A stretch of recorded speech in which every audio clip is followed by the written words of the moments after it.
Fresh off the modest success of A House of a Thousand Corpses, Rob Zombie returned to cinemas with its sequel, The Devil's Rejects. Welcome back, guys. Here we are once again talking about Rob Zombie. Of course, I talked about him in my House of a Thousand Corpses review, which I still maintain is a fun, enjoyable, but heavily flawed little throwback to 70s horror films. Now, The Devil's Rejects is technically a sequel, but it's such a drastic shift, both in tone and in quality, that it's hard to even put the two together. Really, there is only the returning characters that links the two. And in one of the rare instances where a sequel eclipses everything the original did, I have to say that The Devil's Rejects is not only probably my favorite Rob Zombie film, but also just one of my favorite horror films of the new millennium.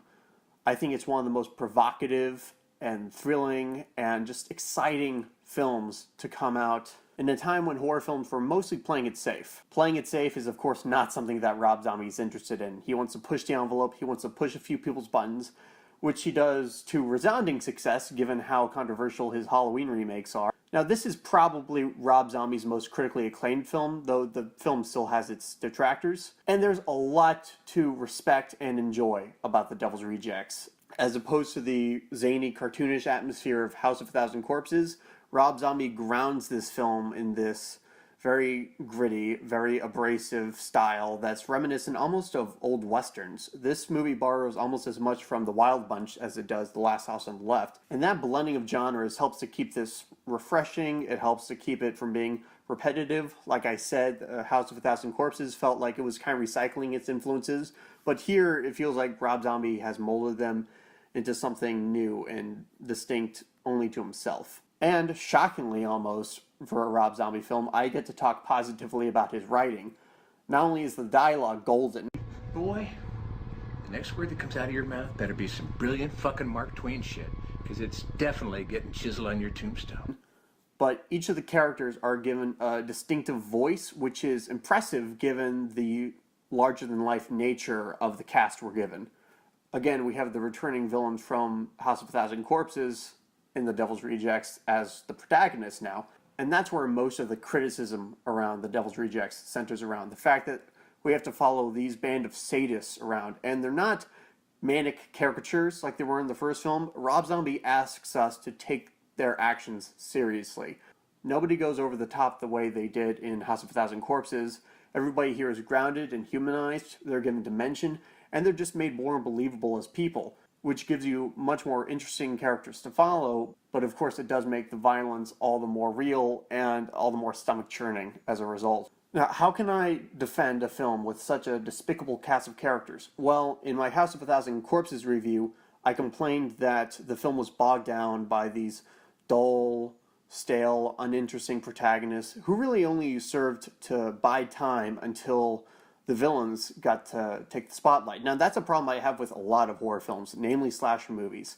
The idea that we have to be led by these boring, inoffensive characters who, again, just really only serve to, make the running time a little bit longer until the killers get to be the stars of the show. They get to come out and steal the spotlight, which is why the climaxes of so many slasher movies outshine everything else about them. But what Rob Zombie has done here is he's taken the villains of the first movie and he's centered The Devil's Rejects around them. He's made them the focus. He says, let's deal with these people not as slasher villains, but as flesh and blood, fully motivated, and fully realized characters. Now, that's off-putting for some, but for me that makes for a highly engaging experience. Once again, we have Bill Moseley, Sherry Moon Zombie, and Sid Haig playing our lead psychopaths. Bill Moseley plays Otis, who was one of the highlights of the first film, but I was not sure just how much I was supposed to be afraid of this character. The film couldn't seem to quite decide whether or not he was supposed to be funny at certain times or intimidating at others. Here, that decision has been made. I am the devil, and I am here to do the devil's work. While there is a dark humor to the character that's very well appreciated in a movie that's so macabre and demented as this, there's no question that Bill Moseley is so intense here that he makes this Otis look like that Otis. And speaking of Sherry Moon Zombie as Baby, I did complain in my House of a Thousand Corpses review that she was probably the weak link of that cast. She was definitely the most annoying and the least intimidating. Thankfully, her performance has been restrained here. While I think her sex appeal is played up more than necessary, I still think she's a welcome addition to this cast. And then, of course, we have Sid Haig returning as Captain Spaulding. My God, do I love this character.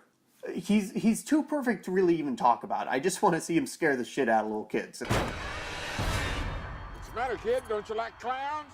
Now, of course, as entertaining as these characters are, as interesting as they are, again, they're a band of sadists with almost nothing redeeming about them. But here's the thing about connecting with a character. For me, I don't have to like the character. I just have to be able to relate to them in some way.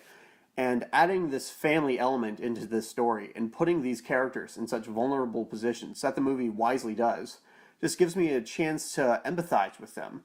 Because they're not just killers. They are people. Despicable, awful people, but people nonetheless. And I think this movie is almost a case study in how to create empathy for characters that you normally never would empathize with. Of course, we do get scenes where they're torturing people and murdering people, and that's grotesque and macabre. But then we have later scenes, such as when they're going to get ice cream, that puts these characters into perspective. At the end of the day, these people are family. And that gives us a chance to relate to them. I mean, what family hasn't bickered on a road trip? And if anyone's interested, I think I'm going to be wanting some ice cream in about 10 miles. Hey man, I think I'm going to be wanting some ice cream in about 10 miles. Don't you fucking imitate me, it's fucking rude. And of course, Zombie isn't passing any sort of moral judgment on these characters. So many people always accuse him of glorifying killers, especially in this film and his Halloween films. I don't see that. I think the character of Sheriff Wydell, who's tracking these killers down, I think he's a very sympathetic character. Of course, he's also very threatening, he's very imposing. But then you get those moments where he's, again, made vulnerable. We understand his motivations, we get inside his head. And that's something that Rob Zombie is surprisingly good at, getting us into the heads of his characters and making us understand them on a psychological level. It's interesting for me to hear people talk about Rob Zombie like he's making these sort of mindless grindhouse throwbacks, because what he's doing actually is using a grindhouse aesthetic to convey a pretty thoughtful story about violence. While the plot of this film is simple enough, the emotions it conveys are surprisingly nuanced, and I had an experience with this film that I rarely do with any others, and that's my perspective of the situation and the characters changed drastically with one scene. The first time I saw this, I was entirely rooting for Sheriff Wydell to catch these killers, as entertaining as they were. I thought they were horrifying, despicable, you name it. And then he finally does, and of course, at first, I felt a sense of catharsis, much like his character does. But as that scene goes on, and he only tortures them more, and they only get more and more weakened, and as he taunts them with photos of their dead mother, and as they try to save each other from his wrath, from his vengeance, that put an entire 180 on these characters' dynamics, and now I felt sympathetic to the killers. Now that's an experience that you will rarely have with movies. It's always just good guy versus bad guy. But Rob Zombie isn't operating under that sort of traditional narrative structure. Rather, he gives us characters, believable characters, with dimension, with motivations, and then he brings them into conflict with each other, and he allows that story to play out naturally. It's a violent story, but that violence is organic to the narrative. That's why I think this movie's sense of violence isn't exploitive, because it remains entirely honest to the story. Rob Zombie is conveying the honesty behind what these characters are doing. He's using violence to convey the reality of what's going on screen and bring that into our senses. If you didn't have that sense of violence that Rob Zombie brings here, I don't think the story would have the conviction to carry out the more challenging ideas that it's out to depict. And while the film is demented, it is sick in many ways. It is macabre, and I can totally understand why some people just can't sit through it. There is an undeniable sense of humanity coursing throughout it, and I think that makes it much, much more than just your average exploitation throwback. But past that, I think The Devil's Rejects is a superbly made film. I mean, the acting, the cinematography, even the writing, which Rob Zombie has not the best reputation for, have all improved drastically since House of a Thousand Corpses. And I think Rob Zombie's skills as a filmmaker really shine through here. I think he has a total understanding of how to convey tone. I think he understands how to convey suspense and tension. I think he's a very fearless director. I think he's interested in pushing boundaries and he's interested in pushing people's buttons. And overall, I just think he brings so much to the table that we don't have right now in the horror world. I mean, who would make a film like The Devil's Rejects other than Rob Zombie? If you can think of a filmmaker, let me know. Those are my thoughts on The Devil's Rejects, guys. What do you think about it? Are you in the love it or hate it camp? Either one, let me know in the comments so we can get that conversation going. What's your favorite Rob Zombie film and what's your least favorite? Do you like his work overall, or are you one of those people that thinks that he should focus on music? Again, let me know in the comments section, and if you like what you've seen here, you can click that subscribe button for more content in the future.